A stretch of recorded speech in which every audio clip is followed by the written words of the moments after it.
And we're back. So before you dive into the Crito, sit back and think for a moment, have you ever broken the law? This is something that I actually love to do in class. I have people write on a little anonymous note what laws that they've broken.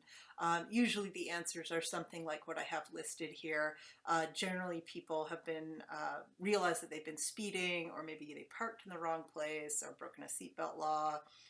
Underage drinking. Your big college word for the day is sodomy, because sodomy does not just mean anal penetration, it can also include fellatio and cunnilingus. So now you know. And in many states that's legislated so that anything other than missionary position is illegal. Go look that up on the books. I have no idea how they're going to enforce that, but I've always found that an interesting fact.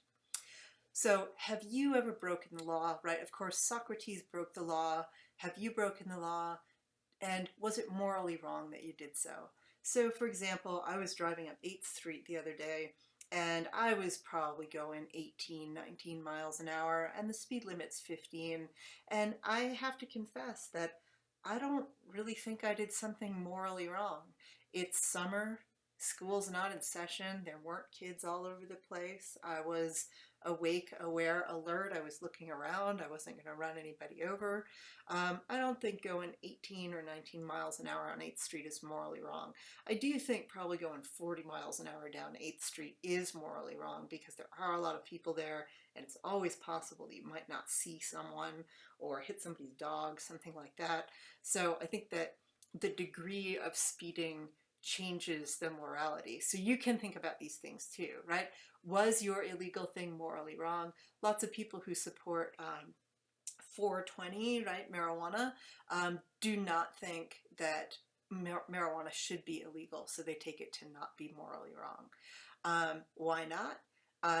Somebody who is for marijuana would say, look, I'm not really hurting anyone. And you heard that principle also in my example about going a little bit too fast on 8th Street. I wasn't likely to hurt anyone, right? Smoking pot, not likely to hurt anyone. So those would be the arguments for that view.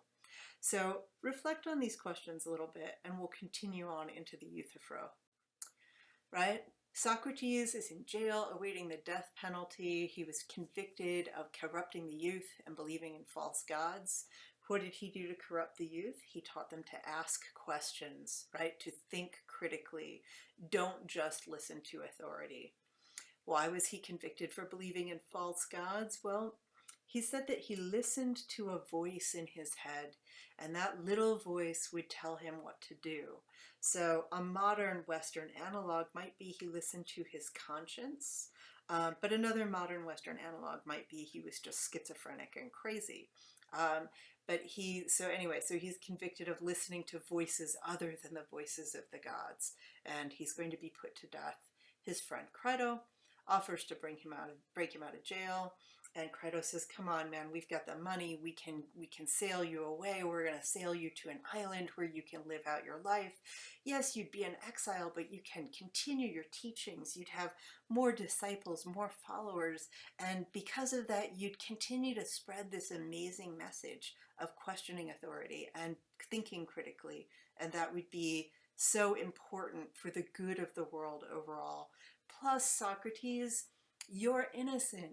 You weren't trying to corrupt the youth. You were trying to do good for the state. You were trying to improve Athens by getting those kids who were following you to think critically in this democracy where you have to vote. Don't just accept what people say. Investigate for yourself.